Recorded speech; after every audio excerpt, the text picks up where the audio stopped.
Bismillahirrahmanirrahim. Assalamualaikum warahmatullahi wabarakatuh. Alhamdulillahirabbil alamin wassalatu wassalamu ala Rasulillah wa la haula wa la quwata illa billah. Amma ba'd. Hari ini saya akan melanjutkan kembali materi kita yang sudah dibahas sebelumnya ya. Kemarin kita sudah diskusi tentang model-model kebijakan publik. Sekarang kita masuk kepada tahapan dalam proses pembuatan kebijakan publik, yaitu merumuskan masalah kebijakan publik. Jadi pada tahapan pembuatan kebijakan publik, pada tahapan ini setelah kemudian diketahui seperti apa model-model kebijakan kemarin ya, sebagai referensi kita peroleh. Nah, pertemuan kali ini kita akan membahas tentang perumusan masalah kebijakan publik. Perumusan masalah kebijakan publik. Kenapa? Karena ini sangat penting di dalam pembuatan kebijakan publik. Dalam pembahasan kali ini kita akan membahas lebih dalam tentang apa itu perumusan masalah kebijakan publik.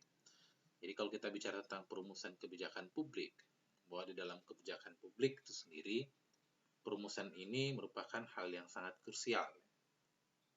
Hal yang sangat krusial, artinya merupakan hal yang paling fundamental atau paling pokok di dalam perumusan kebijakan publik, yaitu merumuskan masalah-masalah kebijakan.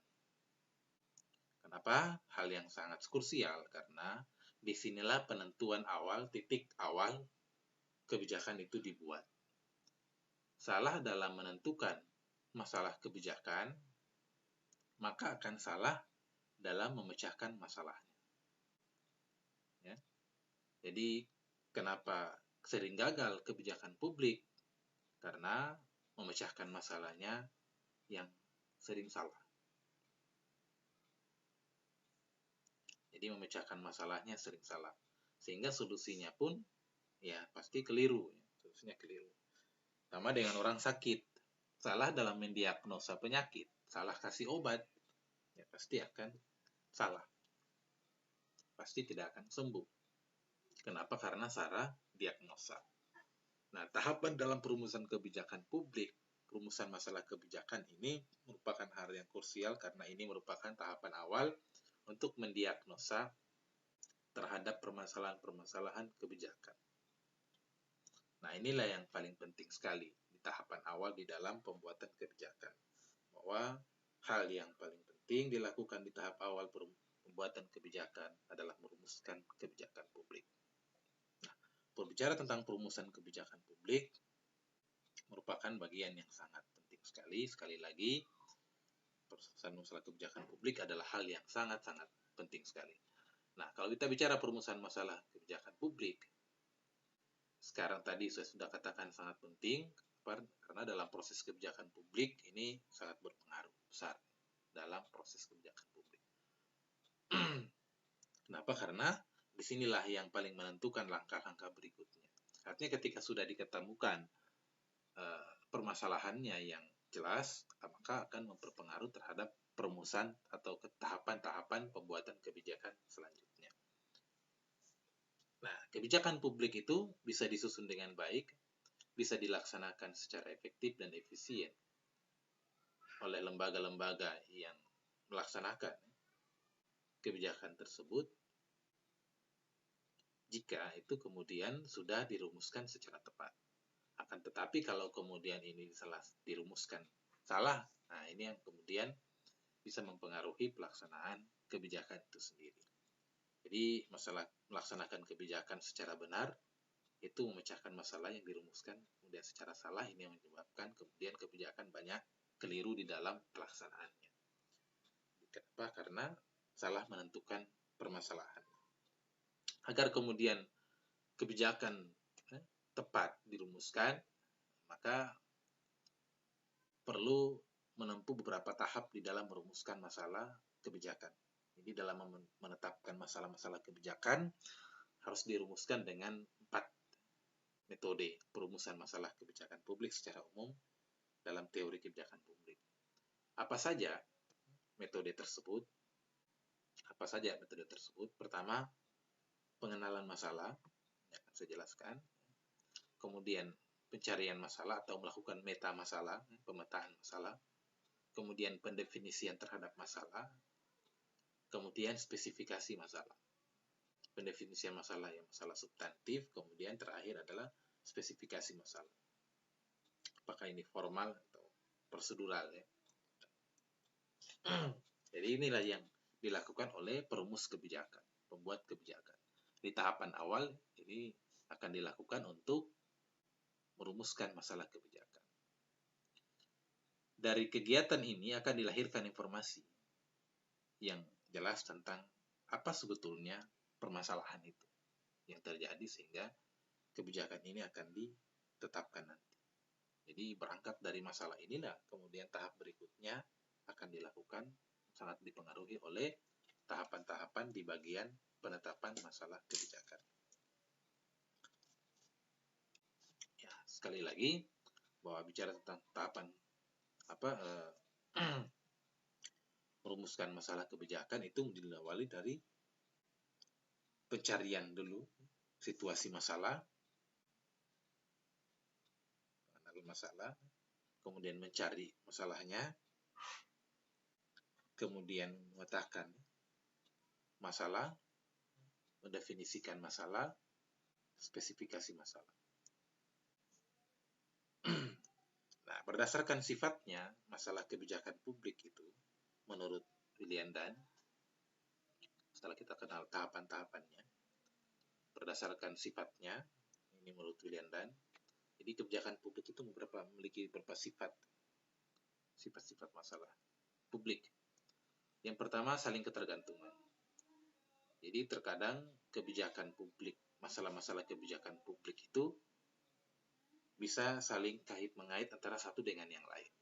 Jadi masalah kebijakan dalam satu bidang saja kadang-kadang bisa berpengaruh ya, atau saling kait-mengait dalam bidang yang lain. Contoh, permasalahan COVID-19 itu sangat berpengaruh terhadap masalah pada bidang lain. Apa itu? Persoalan ekonomi.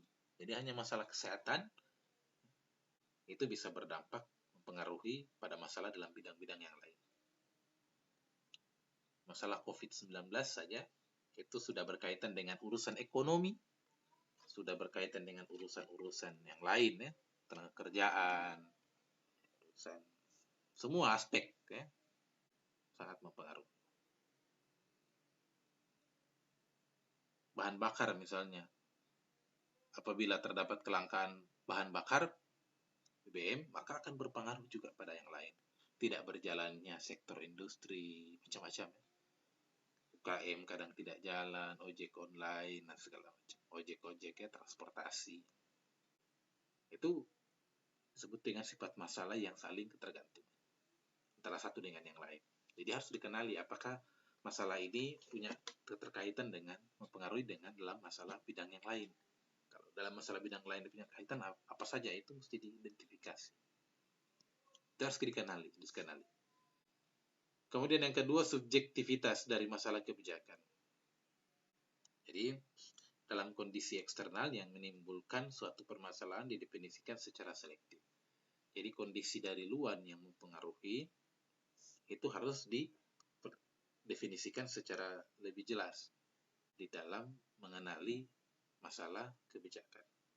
Karena tidak jarang permasalahan dari luar ini juga ikut mempengaruhi, ikut berdampak terhadap permasalahan-permasalahan kebijakan. Naiknya harga dolar, nilai tukar dolar itu punya pengaruh. Kemudian artificiality masalah. Jadi sifat masalah yang kedua adalah masalah kebijakan hanya mungkin ketika manusia membuat penilaian mengenai keinginan untuk mengubah beberapa situasi masalah. Jadi dalam sifat-sifat ini dimungkinkan dalam masalah kebijakan itu ada keinginan dari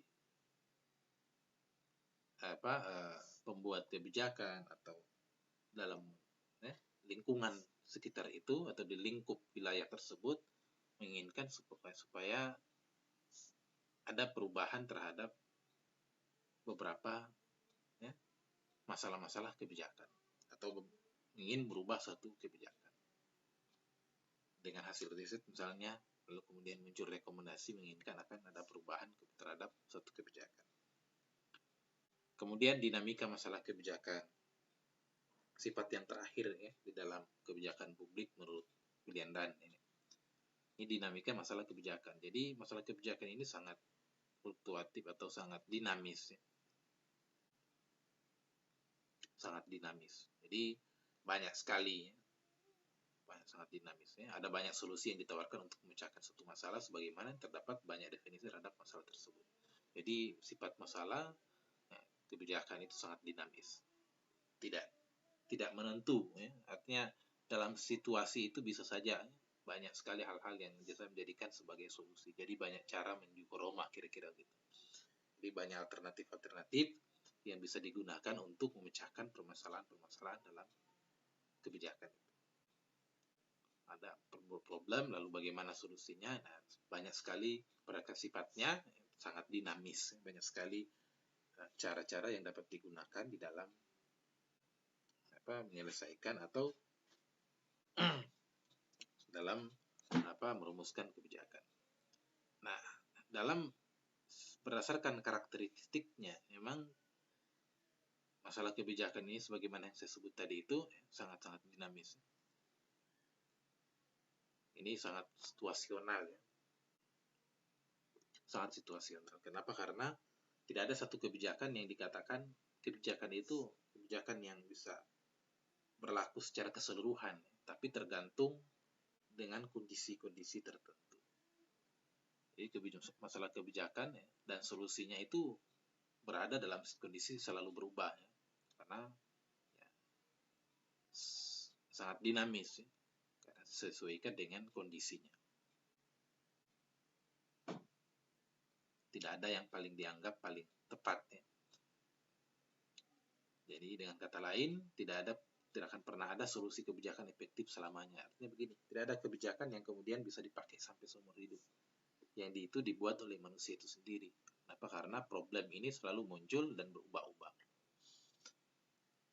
Sehingga perlu ada solusi baru. Contoh misalnya, dulu belum ada kriminal yang dilakukan dengan menggunakan teknologi. Semua kriminal itu selalu dilihat, selalu dalam dunia nyata. Orang mencuri dalam dunia yang bisa dikasat mata, bisa dilihat. Sekarang itu mudah sekali. Orang bisa mencuri di dunia maya. Orang melakukan pembobolan rekening tanpa harus datang ke bank. Dulu mungkin orang kalau ambil uang di bank, curi uang ke bank harus datang ke ATM, curi dan segala macam, ambil, bobol ya. Sekarang dengan berbagai macam teknologi, kecanggihan teknologi, orang bisa melakukan pencurian, membobol rekening saldo seseorang tanpa harus datang ke bank. Cukup melakukan hacker. Banyak sekali. Ya, seperti itu hal-hal yang baru sifatnya. Sehingga kebijakan lama di dalam penanganan atau ya tindak pidana yang pakai ketentuan-ketentuan kebijakan lama tentu tidak akan mampu menjamak permasalahan yang baru tersebut. Kenapa? Karena ya ini situasinya sudah berbeda. Sehingga perlu ada regulasi baru. Makanya muncul ada tindak pidana cyber misalnya. Kenapa? Karena ya sudah dunianya seperti itu. Terus berubah-ubah. Itulah kira-kira kebijakan. Dulu orang tidak butuh dengan jaringan internet sampai ke desa. Sekarang orang sudah butuh. Kenapa? Karena yang merupakan bukan hanya lagi ya bagian kebutuhan di masyarakat itu, tapi sudah sampai ke pelosok desa. Sehingga membutuhkan kebijakan-kebijakan baru lagi. Dan seterusnya. Nah itulah kira-kira gambarannya bahwa masalah kebijakan itu sangat dinamis, ditentukan dengan situasi perubahan sosial, ilmu pengetahuan dan teknologi. Globalisasi juga sangat berpengaruh terhadap dinamisasi masalah kebijakan. Sehingga kita harus bisa peka terhadap perkembangan. Jadi kebijakan ini kan salah satu cara untuk menyelesaikan masalah. Salah satu solusinya adalah dengan kebijakan. Kalau kebijakannya terlambat, lebih cepat permasalahannya, tentu tidak akan mudah untuk atau tidak kemudian bisa menyelesaikan problem, karena problem kebijakannya baru selesai ternyata sudah tidak up to date untuk menyelesaikan, dan seterusnya. Sama dengan kemiskinan, kemiskinan masyarakat dulu dengan kemiskinan yang ada sekarang tentu berbeda, sehingga penyelesaiannya pun tidak boleh menggunakan kebijakan yang lama, tentu dengan pendekatan kebijakan yang terbaru saat ini sesuai dengan kondisi dinamisnya masalah kebijakan yang ada di lapangan. Jadi seperti itu. Nah, berdasarkan sifatnya sudah saya jelaskan, kemudian kita perlu membuat batasan terhadap masalah. Kenapa? Karena tidak semua masalah itu merupakan bagian dari kebijakan publik. Jadi ada masalah private, ada masalah publik. Di mana ranah publik ini adalah masalah publik ya. Yang memang itu harus dilakukan oleh pemerintah. Kalau masalah private ya itu tanpa harus dilibatkan pemerintah itu bisa diselesaikan. Nah, masalah-masalah publik inilah yang harus menjadi bagian dari pemenuhan kebutuhan yang harus dilakukan oleh pemerintah. Yang kebijakannya itu harus melalui pemerintah. Nah, di dalam perumusan kebijakan publik itu sendiri, kita membutuhkan apa? Informasi. Apa informasinya? Berupa data. Jadi data inilah yang sangat menentukan di dalam perumusan kebijakan publik. Salah dalam menentukan data atau datanya salah, maka kebijakannya juga salah. Karena ini merupakan bagian dari informasi. Tidak usah jauh-jauh saja. Sekarang lagi ramai dibahas persoalan BLT, bantuan langsung tunai dari kebijakan pemerintah pusat untuk memberikan bantuan kepada mereka-mereka yang terdampak COVID-19. Nah, itu dibutuhkan data, informasi yang jelas. Sebab kalau datanya salah, maka tidak tepat sasaran sebagaimana yang terjadi di beberapa tempat. Itulah data dalam perumusan masalah. Jadi datanya mesti time series, artinya berdasarkan dengan kondisi saat ini, kondisi kekinian, baik datanya primer maupun sekunder. Harus up to date, kualitas datanya juga terjamin. Kemudian manajemen data artinya sudah terdata dan tersusun secara tepat. Ketika dibutuhkan sudah ada. Nah, inilah yang dibutuhkan di dalam perumusan masalah. Sebab datanya salah, maka kebijakannya juga salah nanti di dalam pelaksanaannya. Kebijakannya sudah dibuat selesai, tapi dalam pelaksanaannya ternyata tidak mempunyai dampak apa-apa. Kenapa? Karena informasi yang diperoleh keliru. Nah, itu yang harus diperhatikan di dalam perumusan kebijakan publik. Nah, tahapan dalam perumusan kebijakan publik, sebagaimana yang sudah di awal sudah sampaikan, memang dalam kebijakan publik itu sendiri kita membutuhkan perumusan masalah. Setelah itu kemudian agendanya, kebijakan, memilih alternatif kebijakan, terakhir penetapan masalah kebijakan atau penetapan kebijakan itu sendiri. Nah, kita akan fokus ke dalam membahas mengenai perumusan masalah kebijakan. Nah, metode yang biasa digunakan di dalam merumuskan masalah kebijakan dari berbagai banyak referensi yang saya temukan itu kurang lebih ada 6 ya, bisa saya sampaikan di sini. Metode pertama yang bisa digunakan karena terlalu luasnya masalah kebijakan, harus mencari benar-benar mana masalah yang sesuai dengan atau membatasi, membuat batasan-batasan masalah agar bisa kita ketahui mana benang merah inti masalah kebijakannya. Kenapa? Karena masalah kebijakannya sangat luas. Hanya urusan BLT saja kadang harus dipetakan sebagai basis data yang jelas supaya tidak salah ya dalam menentukan. Masalah kemiskinan misalnya harus sudah mulai dipetakan. Batasi mana masalah, karena ada masyarakat miskin dan ada masyarakat rentan miskin. Itu ada dua. Masyarakat miskin ya memang benar-benar miskin. Bisa karena miskin kultural, yang akan saya jelaskan di belakang mana itu kultural. Atau yang rentan miskin. Rentan miskin itu yang seperti sekarang ini dalam kondisi corona seperti ini ya.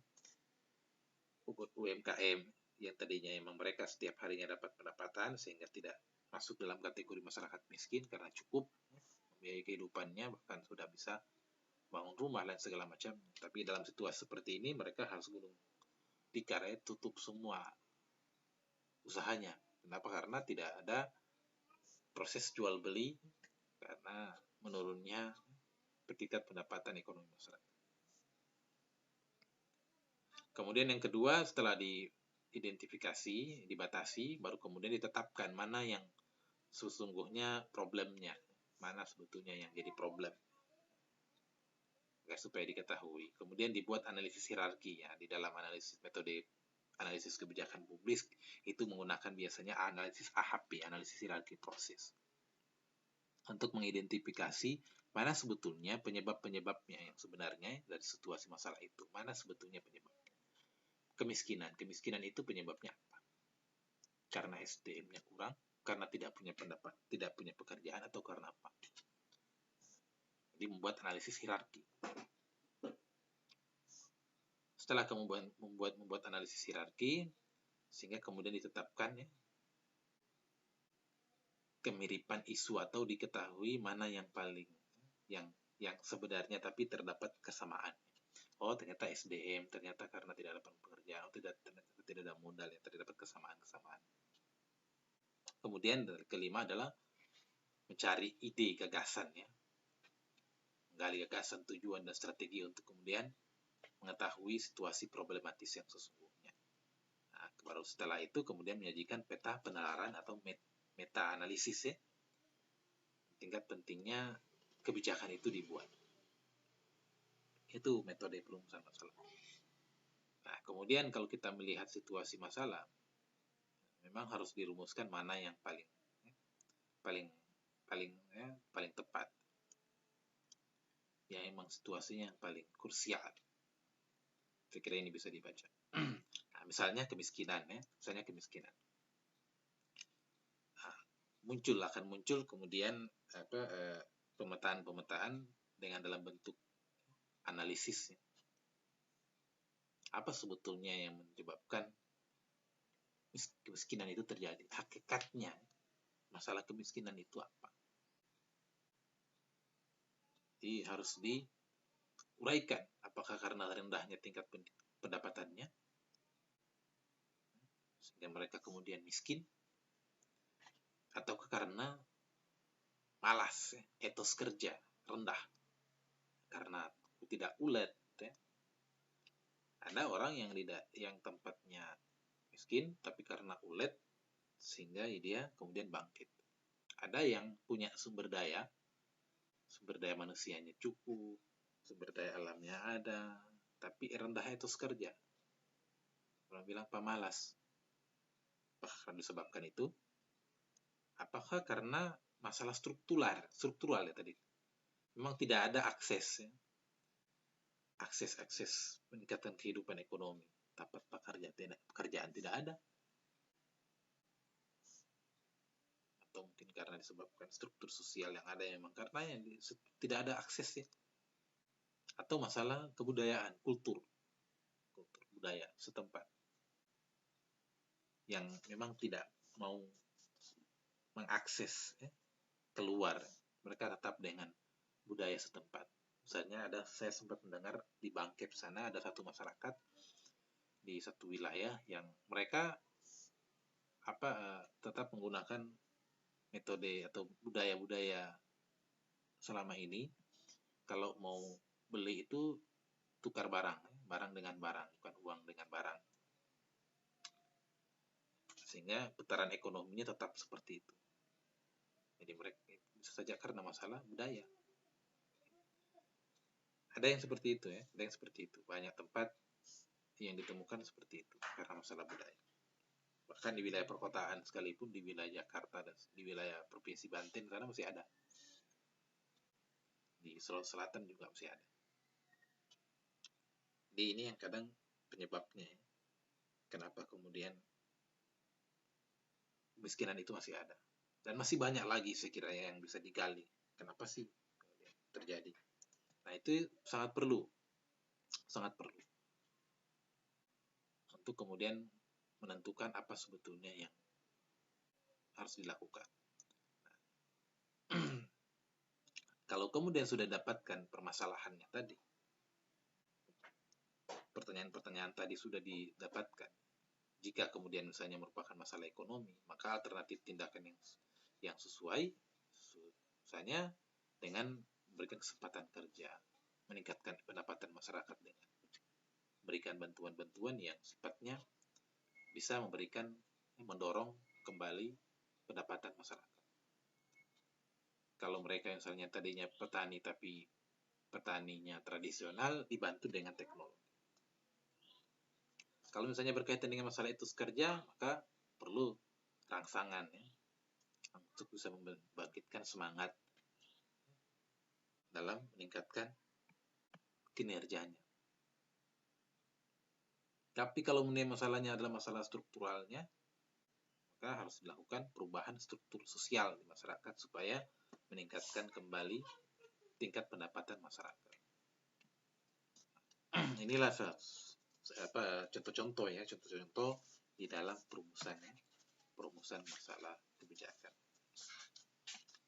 Nah, di dalam perumusan masalah kebijakan itu sendiri, ya kita harus perhatikan karakteristik ya, yang disampaikan oleh Muhajir. Ya. Kenapa? Karena kadang ini hal yang sangat serius, menyangkut masalah orang banyak, dan kemudian sangat-sangat potensial yang harus memang segera ditindaki. Kalau tidak, ini berdampak makin luas. Nah, kemudian adanya potensi untuk kemudian bisa dilakukan perbaikan. Ini mesti kita ketahui. Contoh misalnya, ini contoh ini. Ini yang dikutip dari Kompas. Walaupun sumbernya sudah lama, tapi ini bisa jadikan sebagai informasi contoh saja ya, terkait dengan masalah kebijakan. Misalnya berdasarkan data dari Kompas bahwa 80% daerah pemekaran gagal, yang harusnya dengan adanya pemekaran daerah semakin meningkatkan kesejahteraan rakyat dan pelayanan publik. Itu yang sebetulnya menjadikan tujuan pemekaran daerah. Jadi daerah itu dimekarkan supaya mendekatkan pelayanan publik yang tadinya mungkin saya hanya di Kabupaten Banggai saja mewakili semua kabupaten yang ada di wilayah Banggai, Bangkep, Balut. Nah, tentu pelayanan publiknya jauh. Dimekarkan Bangkep, dimekarkan Balut. Tujuannya untuk apa? Mendekatkan pelayanan. Kemudian meningkatkan kesejahteraan masyarakat. Dengan adanya pemekaran daerah, maka sumber-sumber pendapatan daerah semakin meningkat, ditingkatkan. Adanya kucuran-kucuran dana melalui dana alokasi umum maupun dana alokasi khusus yang diperuntukkan untuk daerah tersebut supaya bisa menambah pembangunan, kualitas pembangunan, meningkatkan pembangunan di masyarakat. Dengan adanya misalnya undang-undang desa, ya diharapkan tadi itu meningkatkan kesejahteraan masyarakat dan pelayanan publik semakin meningkat. Namun dianggap ini ternyata tidak mampu sebagai bagaimana tujuan dari pemekaran daerah itu sendiri. Nah, itulah problem permasalahan. Contoh masalah kebijakan. Ternyata tidak mampu menyelesaikan, malah menambah masalah baru. Contoh masalah kebijakan yang lain yang kadang muncul dalam konteks dunia misalnya saat ini kasus AIDS selalu meningkat. Kalau sekarang barangkali kasus corona ya, terus meningkat, itu adalah masalah kebijakan. Masalah-masalah kebijakan. Kenapa? Karena berdampak sangat luas. Bukan hanya masalah kesehatan lagi, tapi sudah masalah ekonomi. Kenapa? Karena dengan adanya ini sangat berdampak kepada ekonomi masyarakat. Contoh masalah kebijakan yang kadang kita lihat, persoalan pendidikan, pengangguran berdasarkan tingkat pendidikan. Ternyata berdasarkan data yang ada, Kompas di 2008, bahkan saat ini pun juga sama. Didominasi angka pengangguran itu didominasi oleh masyarakat-masyarakatnya yang ada dalam taraf pendidikan menengah ke bawah. Semakin rendah tingkat pendidikan, maka semakin banyak yang tidak punya pekerjaan. Semakin tinggi tingkat pendidikannya, maka memberikan jaminan kepada mereka untuk bisa mendapatkan pekerjaan. Itu masalah-masalah kebijakan. Masih banyak mereka yang harus membutuhkan pekerjaan, sementara sumber daya manusianya terbatas. Nah, dari sinilah kemudian setiap masalah-masalah itu harus dilakukan pemetaan masalah. Pemetaan masalah. Nah, apa itu pemetaan masalah? Akan mencari informasi masalah-masalahnya apa. Identifikasi faktor penyebabnya, kenapa itu terjadi. Itu harus dilakukan di dalam pemetaan masalah kebijakan.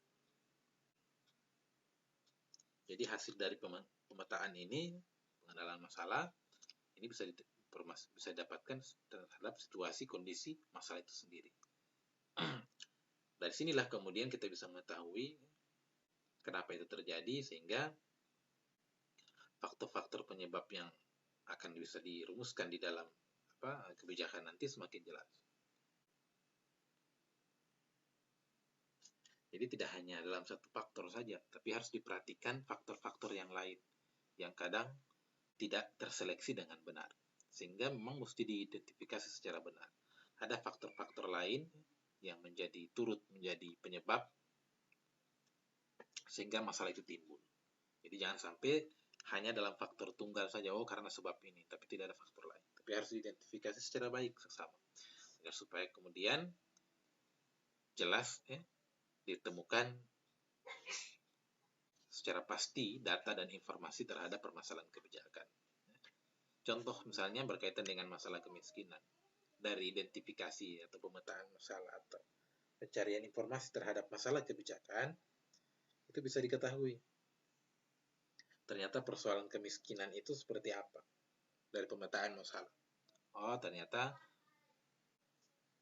berapa sih jumlah data miskin? Kenapa mereka kemudian miskin? Karakteristik masyarakat miskinnya seperti apa? Itu semua harus dikelompokkan dan didata secara jelas. Apa yang kemudian harus dilakukan? Dari mana ada informasi itu? Dari data yang diperoleh dari pemetaan masalah. Jadi dari data pemetaan masalah inilah kemudian diperoleh informasi terhadap penyelesaian. Dilakukan pemetaan masalah. Jadi meta masalah itu sangat penting di dalam kebijakan publik. Meta masalah, pemetaan masalah. Sebab salah dalam pemetaan masalah, salah juga dalam menentukan masalah.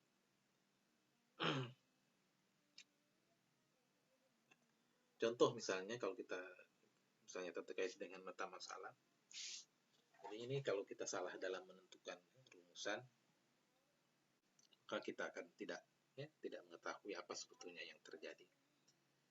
Saya berkaitan dengan maraknya peredaran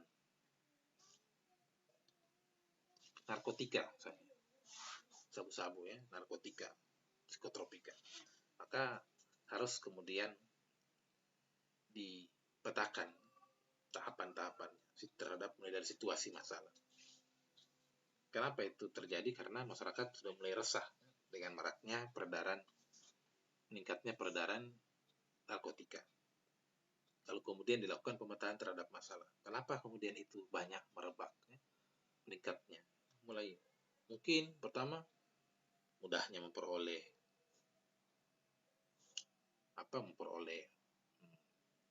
narkotika tersebut.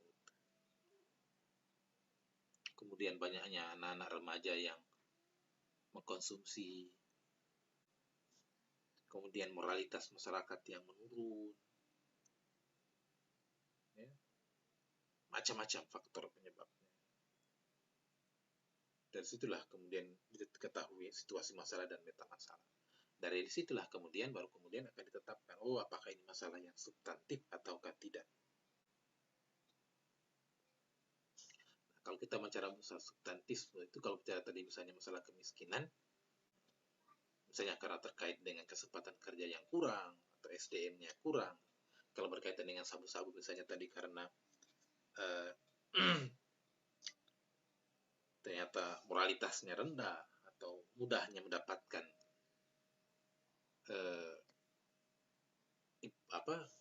narkotika tersebut, itu merupakan masalah substantif yang sifatnya substansial. Sementara kalau yang masalah yang sifatnya formal, itu berkaitan dengan persoalan sistem itu sendiri. Jadi mulai dari berkaitan dengan sistem. Itu hampir sama halnya dengan eh, masalah substantif, namun lebih kepada hal-hal yang sifatnya spesifik. Kalau berkaitan dengan kemiskinan misalnya, ternyata masalah substantifnya adalah kelangkaan kesempatan kerja, maka harus lebih spesifikkan. Misalnya pemerintah harus menciptakan berapa sempat lapangan kerja untuk 1 tahun agar supaya bisa menanggulangi kelangkaan kesempatan kerja masyarakat miskin. Itu masalah formal. Jadi kalau masalah substantifnya untuk mengidentifikasi masalah-masalah substansial, sementara masalah formalnya adalah berkaitan dengan penjabaran terhadap permasalahan yang sudah diuraikan dalam masalah substantif, beserta dengan solusi-solusi yang kemudian ini bisa menjadi saran usulan di dalam kebijakan publik. Jadi saya kira itu ya, dalam kesempatan ini insya Allah pada pertemuan sebelum akan datang kita akan bahas lanjutan dari tahapan dalam proses perumusan atau tahapan di dalam kebijakan publik itu sendiri. Apabila ada hal-hal yang ingin ditanyakan, bisa ditanyakan melalui grup yang sudah tertera. Saya kira itu, terima kasih. Mohon maaf apabila ada kekurangan. Terima kasih sekali lagi atas atensinya. Assalamualaikum warahmatullahi wabarakatuh.